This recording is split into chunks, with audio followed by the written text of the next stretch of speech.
Right, so Assalamu alaikum, peace be upon you. Sorry I'm late as usual, because like last time I didn't know which button to press and I was frantically trying to work it out. I thought it would be obvious, but as with a lot of technical things, they don't make it as obvious as professional YouTubers would make it look like it's easy, but it's not.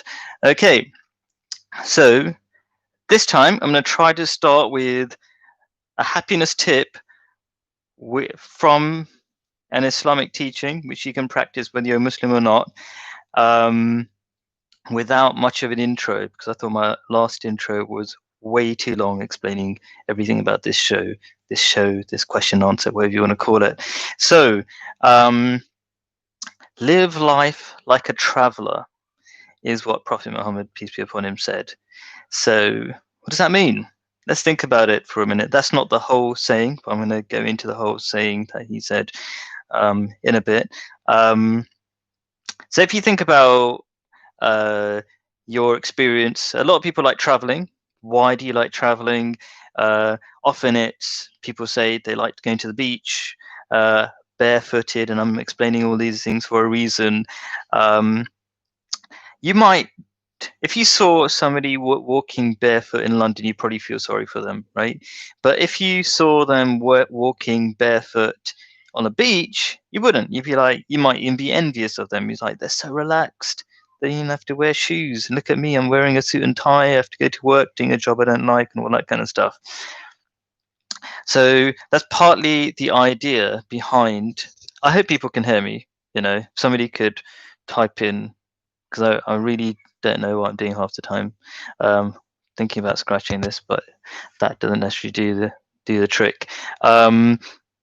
So Prophet Muhammad said, live life like a traveler, somebody who's resting under it. I'm mixing up two sayings, I think, but anyway, somebody who rests under a tree for a while before he moves on to the next world, as it were. And what I was going to say before I even started this show, cool, thank you, Jazakallah. You can hear me, that's good. Okay, so what I was going to say is, I want to give people an idea of how to be happy now, and that's what this saying is all about. It's about saying, enjoy the scenery of this world. Don't get caught up with gathering things. Be like a traveler. When you go traveling, it's not about collecting things. You might want to get a few kind of gifts for your friends when you get back home. But it's the experience of just being in the world. Like sometimes you get caught up in city life if you live in a city, and you forget how amazing this world is. And when you go traveling, you realize it again, and you realize this is the one thing that people often don't get, is that the simple things are the things that make you happy. And being in tune with that is really important. So we try to the words of Prophet Muhammad are much better than mine, especially if I can quote them directly, is much better. So be in this world as if you were a stranger or a passing traveler. That's one saying. And there's another saying that I like to put with that. Let's Control F tree, the word tree. Here we go. Says, what do I have to do with this world? Prophet Muhammad said, I am not in this world, but as a rider seeking shade under a tree when he departs and leaves it behind. So I think in some sayings, I'm resting under a tree for a while before I move on. And so why am I mentioning that? To give you a fuller picture of this original saying, which is about Prophet Muhammad saying, be in this world like a traveler. When you rest under a tree, it's not like a 5-star experience like in a hotel, but that's what we often try to go for. We try to go for this 5-star experience, trying to get really comfortable in this world while we are there.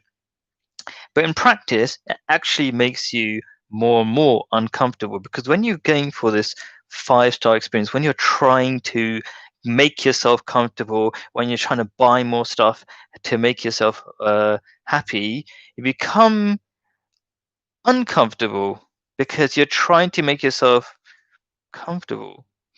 Um, Probably could explain that in a better way, and a better way than me trying to explain it in my kind of not the best way in the world, would be to maybe mention another verse of the Quran. That the Quran, by the way, this is a Q&A for everybody, not just for Muslims. In fact, mostly not for Muslims already, maybe. And in that saying, Prophet, the Quran says, or God says through the Quran, people who don't believe, that is, people who don't kind of appreciate spiritual truths, are people who are like people chasing a mirage. So, they think there's water there, and they chase it, and when they reach that mirage, they go, "Oh, nothing's there," and then they go, "Oh, there's a mirage down there. Let's go and chase that." And it's a chase that never ends, and that's what the chasing the world is like. So if you try to chase worldly things, you'll never be happy. You just be constantly thirsty and unsatisfied. Does that mean you should never you know work for money or something? No, there's always a balance, but don't make that the center of your life, because then you'll be unhappy. There's a lot more I could say about that. And so now here goes my little intro, which is, yes, this is a question and answer. It really does help me by asking questions, because often when I talk to my friends about this kind of stuff, they go, "How about this?" And I don't understand what you just said because of X, Y, and Z. And then that actually helps me explain things better, because sometimes I explain things in a way that I've rehearsed many times in my head, like I've explained to myself, and because I know the idea so well, I forget all the basic things. So it's always really helpful if people do ask me questions. So I'll be checking out in the comment section. But if nobody comments, you know, um, hopefully maybe you'll comment next time. I'm really just quite happy that I'm doing this question answer, because maybe somebody out there in the world might benefit, and that's kind of enough for me. Now, there are a whole bunch of things I want to discuss, but anybody can ask a question. I'm looking at my phone because there was all sorts of feedback from a previous show, well, last week's show. I keep calling it a show. So I could read that, and then there's a topic from somebody else who wanted to talk about 5G. So let me talk about some of the topics you might want to get involved in. One topic is 5G bad for your health? And why? What has that got to do with happiness at all? Well, there's a lot of frustration in the world about that.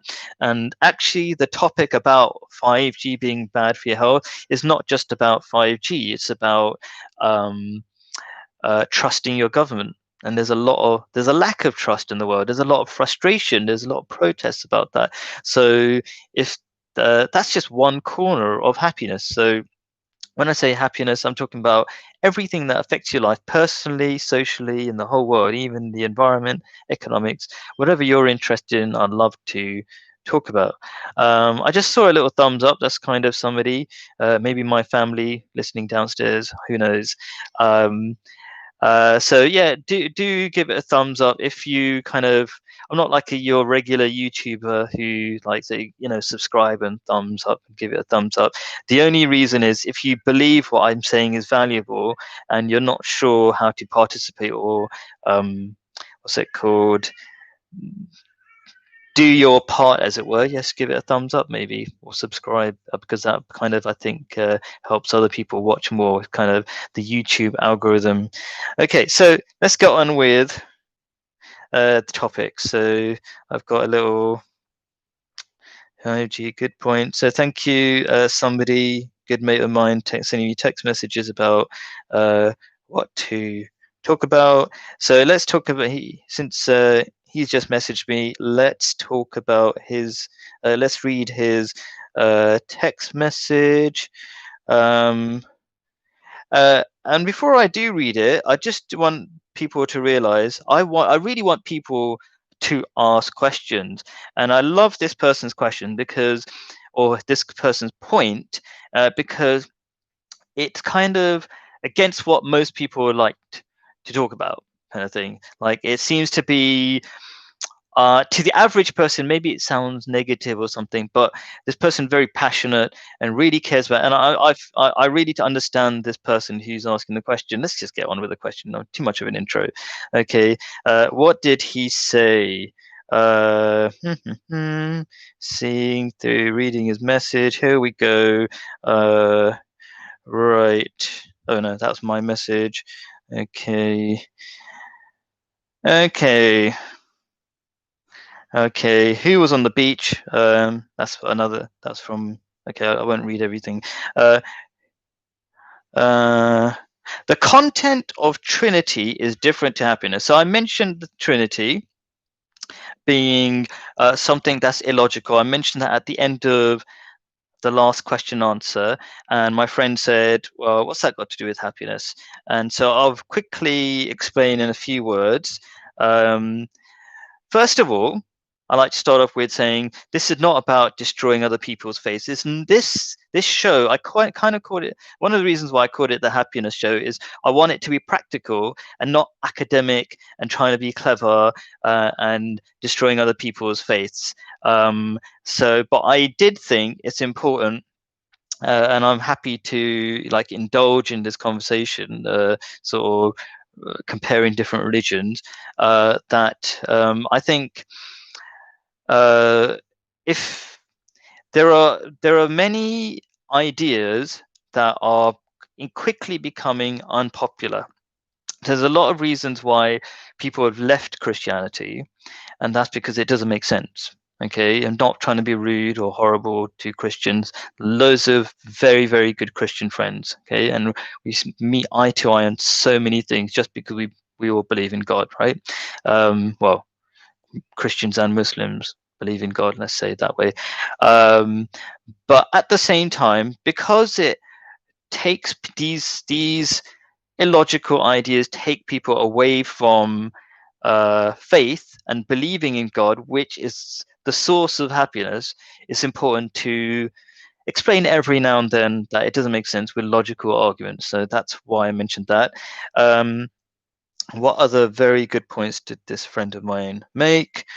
Not sure if the subject of happiness was covered, was another comment he said. And so I tried to start off with an idea of happiness. And so he sent a message just now saying, yeah, that explains, that's an idea of happiness that he agrees with. So the thing about being a traveler, so that's good. I'm making a little bit of progress on that side.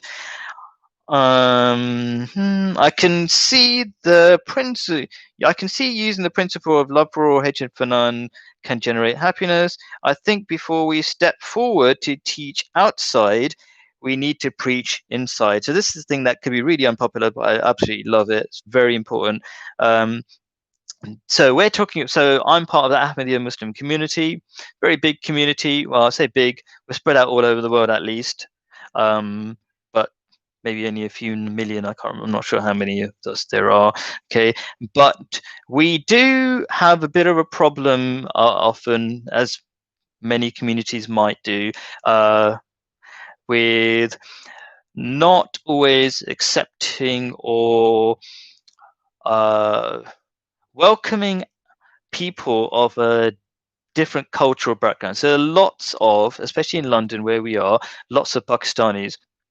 And a lot of people from, I would say, Eastern cultures, they really like their Eastern culture. They love their languages. I'm married to an Arab. The Arabs love to talk to other Arabs. And if I try to listen to their conversations with a little bit of Arabic, I understand. Even if you translate it, it kind of really doesn't make sense. Okay. So for example, Arabs love to say between my two eyes, and like they think that's an amazing phrase, and it makes no sense to me. I was living in the Middle East for a while. Okay. So there are ways of expressing themselves that they love. So I understand some Urdu, but I wasn't born there, so I don't really appreciate the culture as much.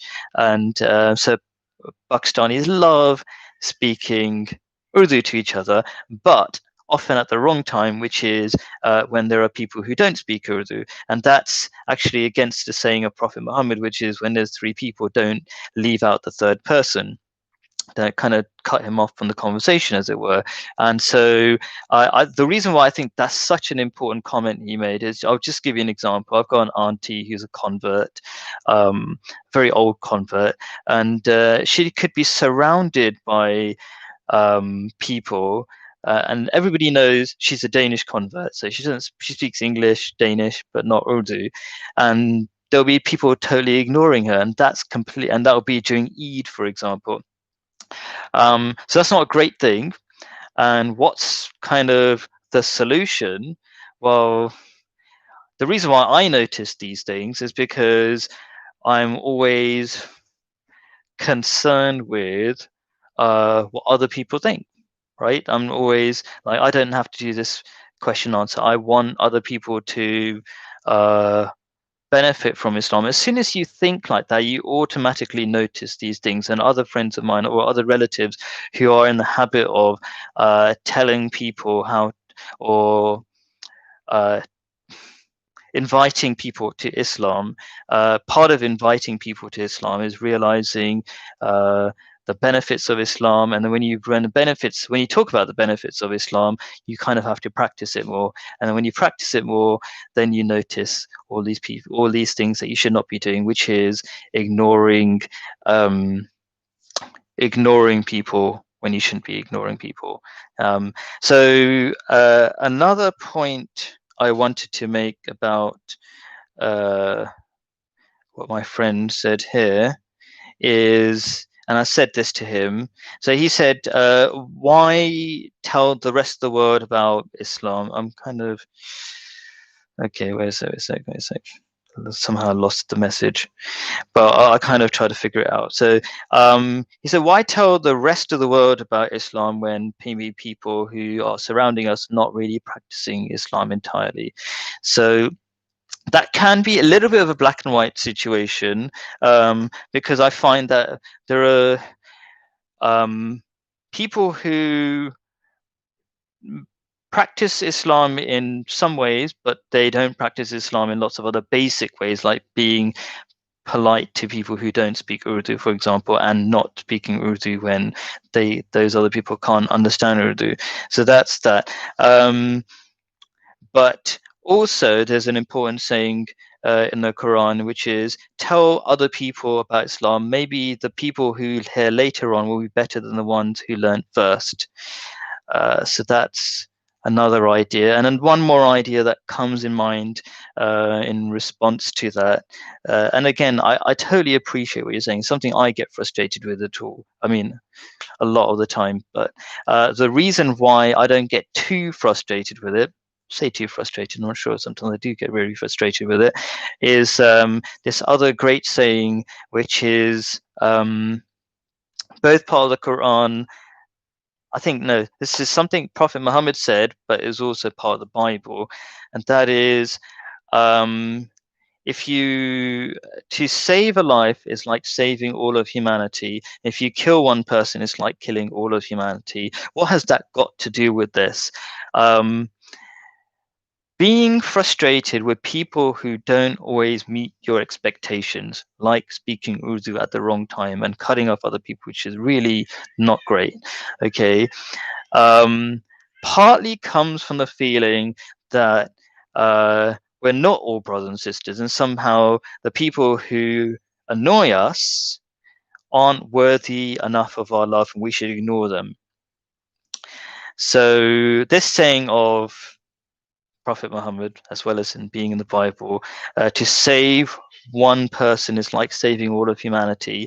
The idea behind this, something I found confusing before I asked about it myself, was basically you treat imagine you're around a table, you're all about to have dinner together, and there's somebody who you haven't seen in the family for a long time. He almost died, but he's there. You'll be so happy that he's still alive there. Okay, that's like the person you're frustrated with. Okay, if you're frustrated with somebody, you still got to save them, even if they don't want to be saved. Let's say it that way. So if you save the life of a single person, it's like saving all of humanity. If you kill one person, so killing could mean physically, but also spiritually. Like if you just ignore somebody and let them go away, they're so annoying, let them just go away and not talk to them, then that's like killing all of humanity. I don't think I would explain that. So imagine, so we're around that table again, all having lunch, but one person in your family died yesterday. It will be like as if all your whole family died. Human beings can understand that. Like, if one person in your family dies, it's like you feel completely at loss. You don't go, you know what? It doesn't matter that I've got 10 people in my family, just one of them died. Doesn't matter. We got 9 left. We're good. It doesn't. That's not how human beings are supposed to feel. And that I'm just going to say one more point on that, because there's such a beautiful saying of Prophet Muhammad relating this to this idea that we're all one family, and that says believers are supposed to be people who are like one body. So if one limb or whatever aches a little bit, then the whole body feels in pain. So the whole community feels in pain. So that's the idea. We're going to keep empathy even with people we feel frustrated with. And that's not just for Muslims. I feel like in the community, especially in very busy city-like communities where they've lost the idea of community, we easily get frustrated with other people, and then we lose connection. And actually we lose when we lose connection with people. If many people who go traveling, they go, wow, they're so poor in this place I went to, but they're so much happier. That's because they've got community. So it's hard work. Being in a community is the last thing I want to say. It's hard work, but there are many benefits to it. Okay. Okay. Thank you for your updates. The person whose questions I'm answering, he's give me feedback, so I appreciate that. Okay, the next thing was 5G. Let's talk about that. I'm going to, by the way, I'm just trying to find the messages relating to these points. So 5G, where is that message coming from? There it is. Okay, trying to get to the right message. You might think I'm being really kind of disorganized, and it's totally true. Okay, I try not to prepare too much because otherwise this will be too hard to do every week. And that's actually according to another teaching of Prophet Muhammad, which is it's better to do something small and regular than try really hard at one go. So, but I would love people to come out and help me. So I'm about to answer the question of somebody who commented, trying to keep people anonymous. So let's not say any more. Okay.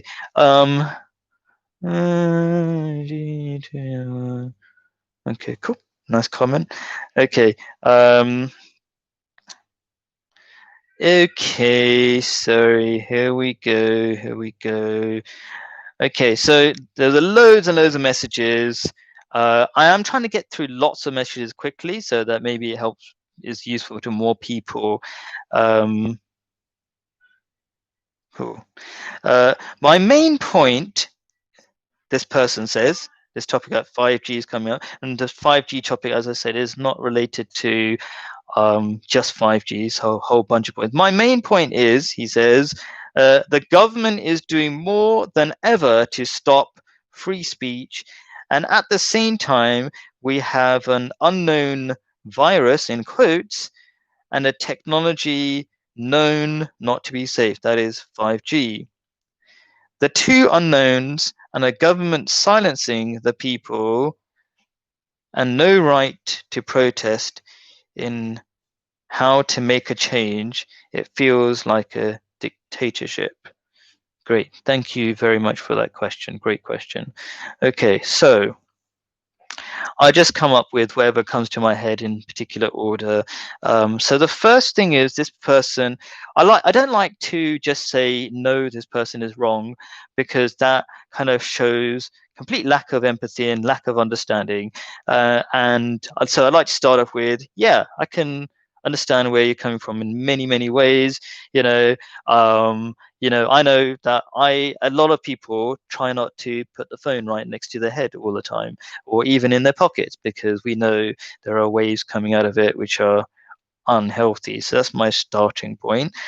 So this person showed me a YouTube video with an expert of some sort, who said, 5G is really bad because he said historically what's happened is that every time a new kind of wave is used, like radio waves and something, whatever, there's an epidemic, pandemic maybe. Okay.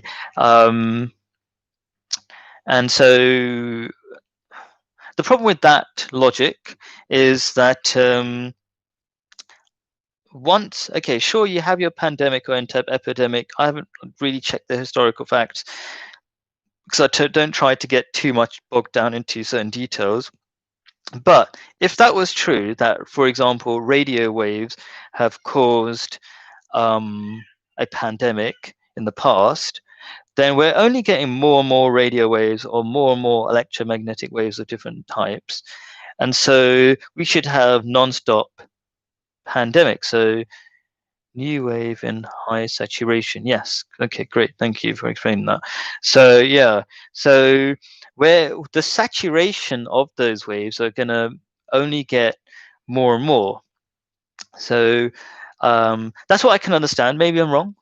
Okay, but it has to make sense, right?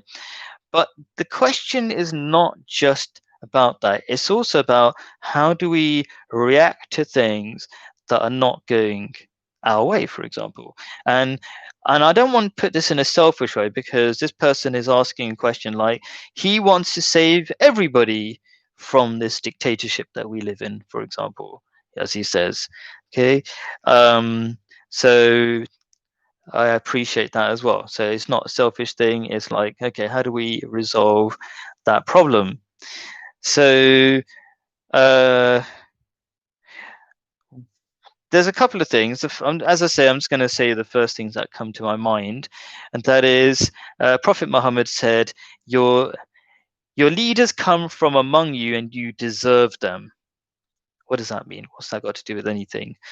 So if you have a leader that you don't like, and I'm purposely not trying to point out to quite often ridiculed leaders, try not to say that kind of stuff, but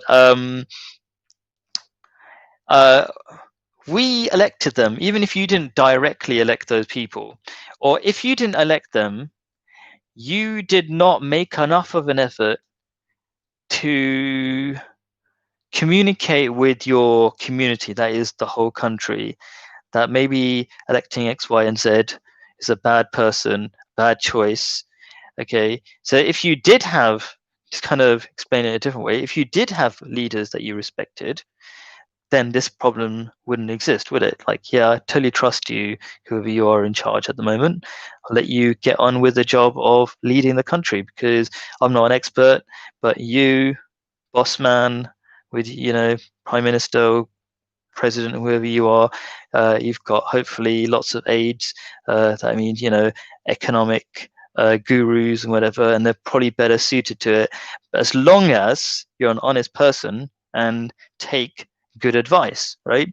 So that's what we're missing. We're missing leadership that we trust, and that's kind of around the world. That's a pandemic of another kind. So the only way community or better leaders are found is if we are better people. Your leaders come from among you, and you deserve them. So when the standard of humanity amongst ourselves rises, then we'll get better leaders. And yeah, tell me if you disagree with me. Sometimes I explain things and you go, this is why you're wrong, and then that actually helps me explain things. So please do. And the journey of developing a higher standard of people is a hard one. And so that's not popular. It's not a popular choice. We prefer to do what we are seeing a lot at the moment, which is protest.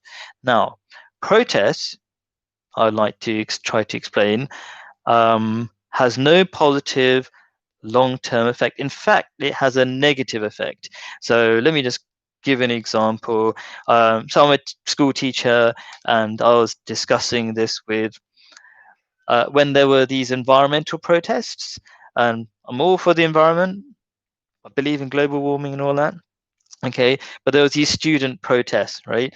And even the students said, maybe this is not the evidence of the world, but the students openly said, this is just a big party, right? That, you know, um, uh, just go out there, have a bit of fun, and come back. Is a protest does not have a long-term effect because it does not require long-term action. And often protests are the reason why it's a negative effect is because you think you've gone out there and protested and you've changed the world in 5 minutes. Real world change is real hard work, long and slow. And by thinking you made a change by protesting, you're kidding yourself, and you've given up before you even started on the journey of change, which is slow and hard, and mostly nobody will care, but slowly, slowly they will, by talking to friends, taking action, throwing things in the right bin, and trying to get that recycling bin actually recycled, which is another problem. So that's as much of an answer that comes to my mind at the moment. Disagree with me if you want. Sometimes your disagreements, actually often your disagreements will help me explain further. Okay, so those are some comments we've got. Okay, okay, thanks for all your comments on my phone. Appreciate that. Okay, another one. So now I'm on to, okay, wait. I've actually got a question, sorry, in the comments. Does money bring happiness? I really appreciate that question. Very good question. So there's a great TED Talk. I love TED Talks, TED, TED Talks. They are talks by experts of all kinds, usually experts on society, nature, the way people think, often technology as well. And there's a great TED Talk which goes like, how to buy happiness. So you might think, you're supposed to be spiritual, you're not supposed to say stuff like that, how to buy happiness. And so this TED Talk, when I clicked on it, I was like, nah, I don't believe you, but I'm going to watch this video. Okay. So when I watched it, basically, it boiled down to, they said, you can buy happiness by buying stuff for other people, and they measured it like as best as you can measure happiness. So like you can buy stuff for yourself, and it makes you happy for a little bit, but then it's just the way your brain works. You get normalized, you get used to it. I can see another question coming up. I'll come to that in a second.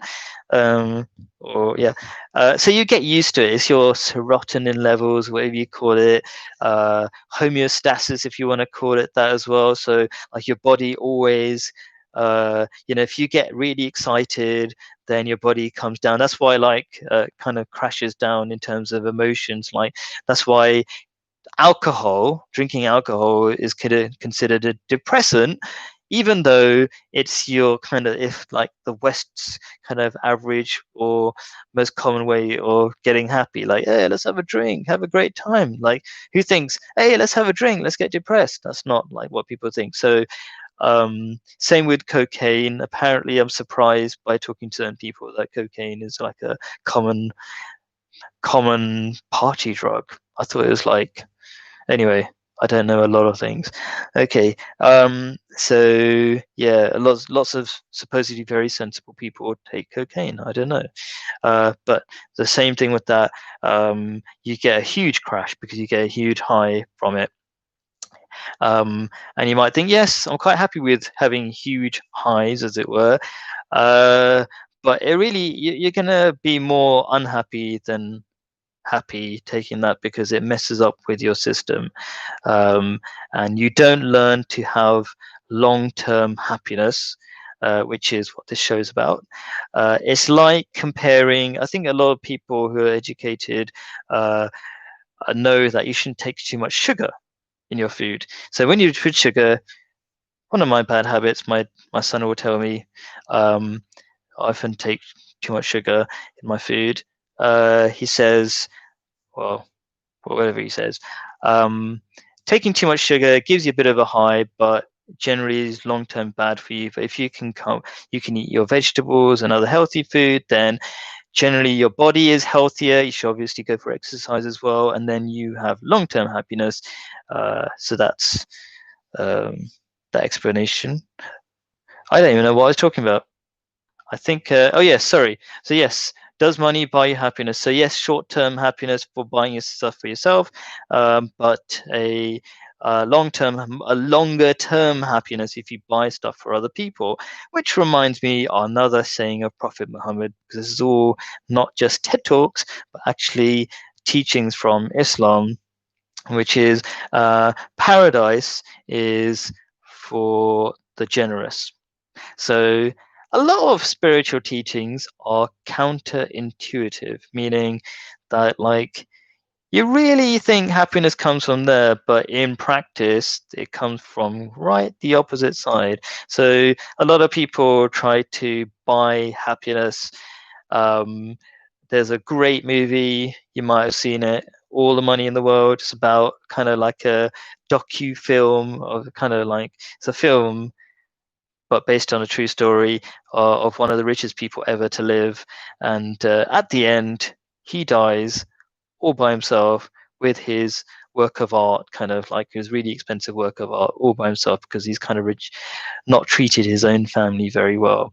So that's kind of what happens. And there's a great point in that movie where somebody asks him like, "What will make you happy?" And he says, "Hannah, how much do you need to make you happy?" And he says, "More."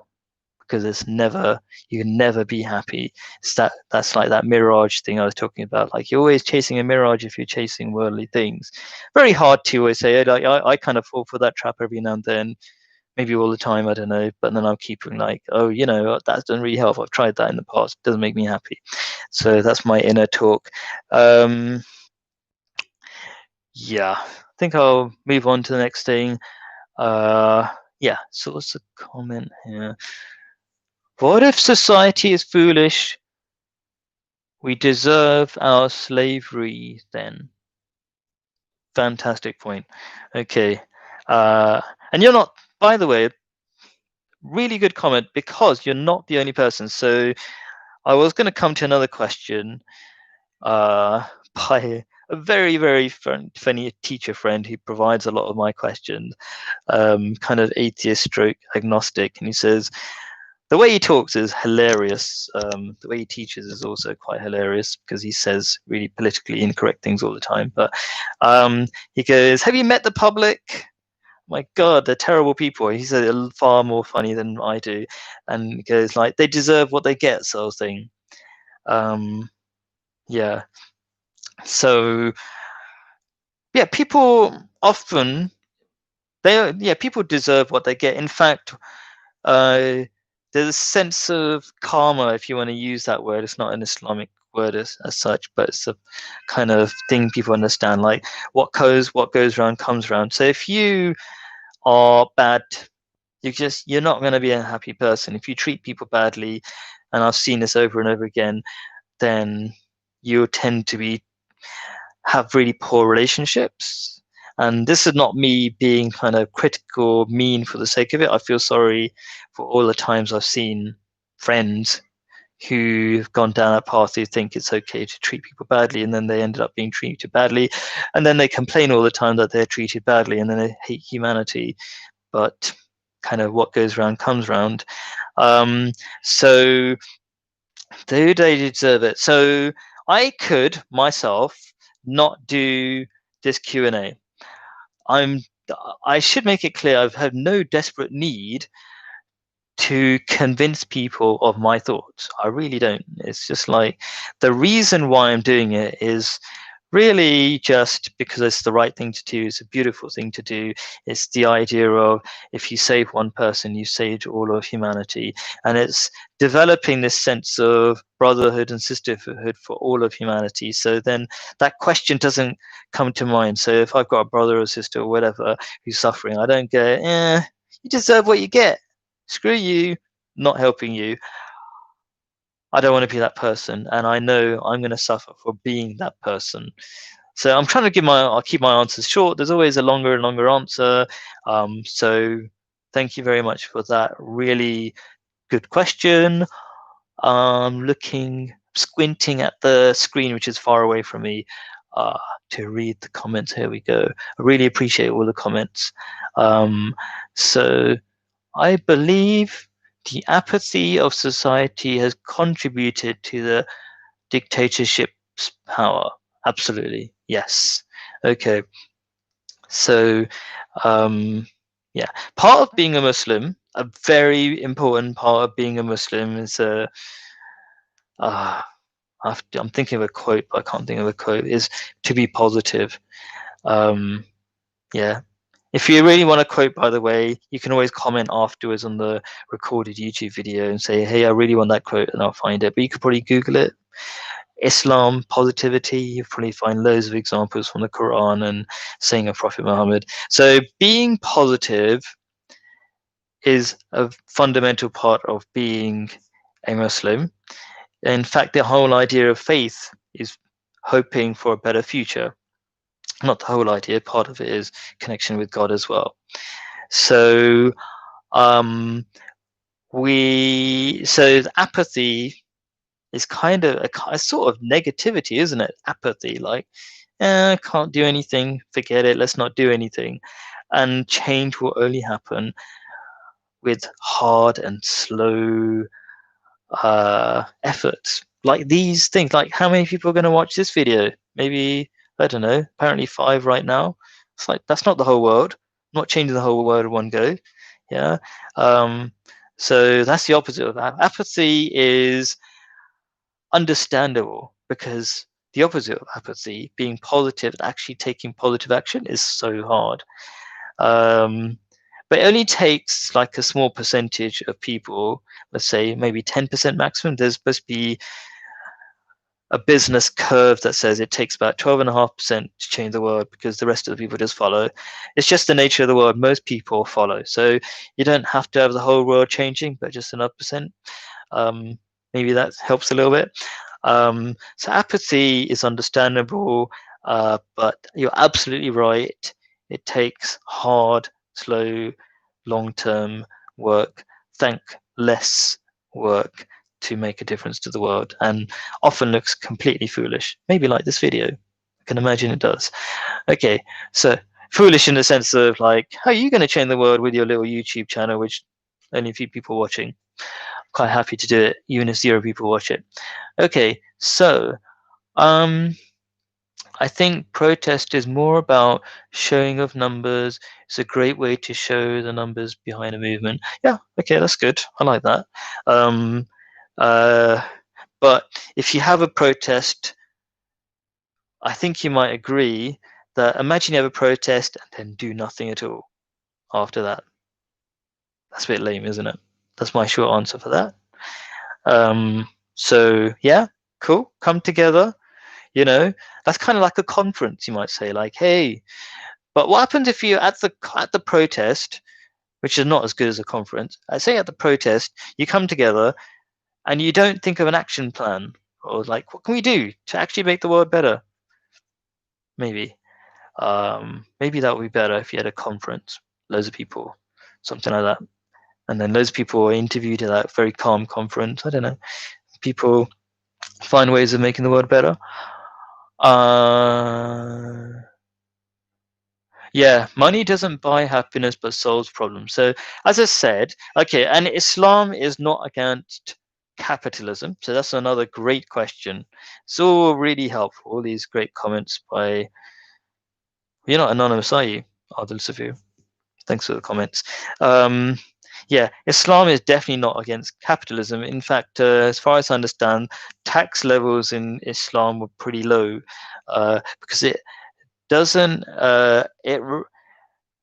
what Islam requires you, what it does tax is unused money. So it wants you to keep reinvesting money like blood.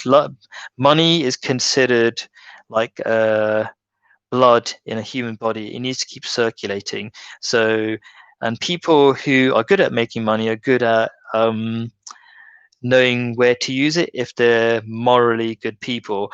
And things like communism don't work because it's actually a very complicated process to redistribute money in all the right places. Capitalism does that with a lot of detail. I don't want to say perfectly, does it in a lot of detail. It does it really well if people are moral. Money doesn't have morality in itself. You know, a businessman can do a drug business, make loads of money, or make something really useful for humanity. I don't know, some sort of app or something. I don't know. Okay. Um, so yes, it definitely solves problem. Definitely not against capitalism. Uh, but just to finish that answer off, like if you make money the source of your happiness, then you're going to be really unhappy. Use money as an aid to make the world a better place. Like I love business, right?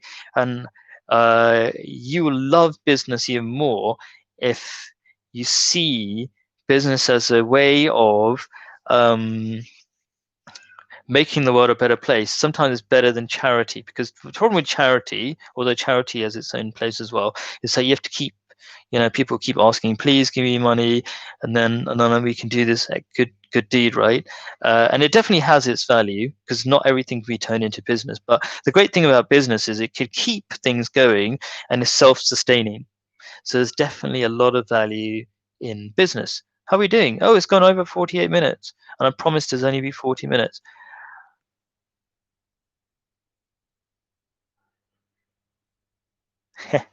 Cocaine is not a depressant, it's a valid party drug. You get a huge crash from it. That's what Google tells me. You can argue with Google, maybe. I'm not sure.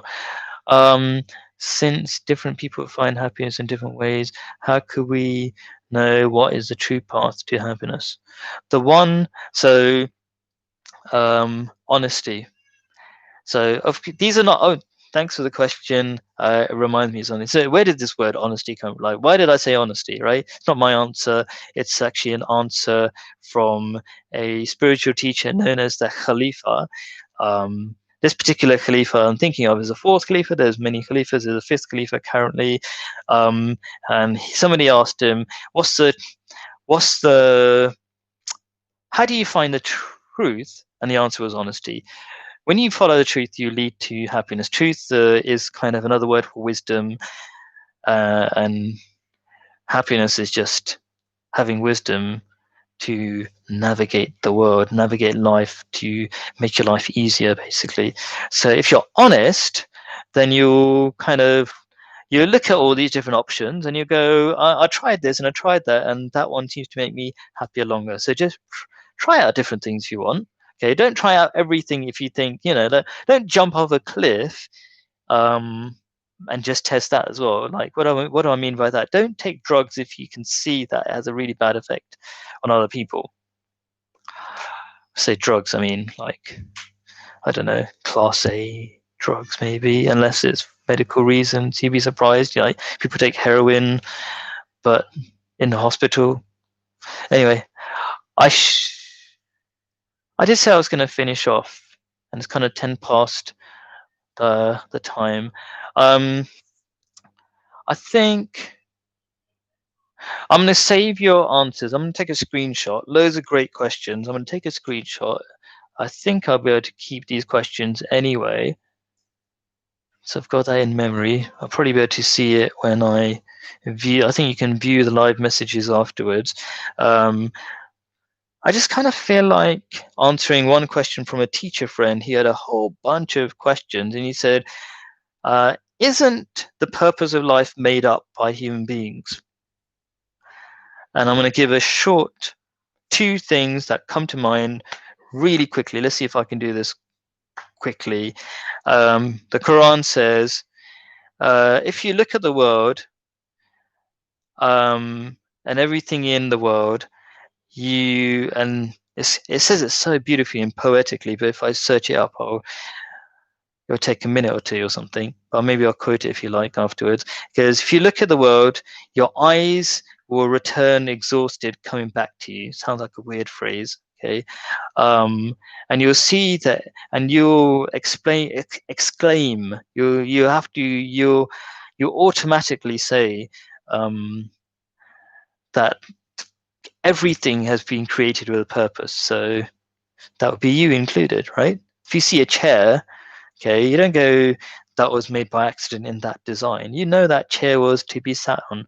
That's a very simple thing, a chair, compared to you, which is incredibly, incredibly complicated. That's one side of it. But there's a beautiful verse, another beautiful verse, which I like to quote before I sign off, and it goes something like, what was it? I call to witness the self-inciting, self-rebuking. Basically, what's the I'm trying to use the fancy word. The self that tells you off. Basically, your conscience, right? The Quran says, "I call to witness the soul or the self that tells you off." My rubbish English. There's a better word. To prove that there is a next life. Okay, so we've got this thing called a conscience, and it's really weird that we all seem to have a similar sort of conscience. It tells you off inside when you're doing something wrong. You might think, oh, how can a psychopath go and do such and such thing? Well, you can have short circuits of your brain as well, partly, but we've all heard of this saying that we somehow all understand, which is, how do you sleep at night? Which is, like, how do you do that bad thing and sleep at night? We have this conscience which directs us. Like it says, when we do a bad thing, it says, tells you off. When you do a good thing, you feel good about it. Okay, and so it, in effect, guides you in a certain direction, and so that's your purpose, to be a good person. There's something you're programmed with that tells you be a good person. So thank you very much. Really appreciate it. Amir Stefan El Mehrat, the purpose of life is not pursuit of happiness, is the pursuit of truth. Al-Haq. Cool, appreciate that. I'll have to check that up. Really good. Really happy with this little Q&A. Much more interaction than I expected. Thank you for whoever watched, took part, like and subscribe, maybe, like a YouTuber is supposed to say. Thank you very much. Assalamu alaikum, peace be upon you. Have a great day. So that's what basically means.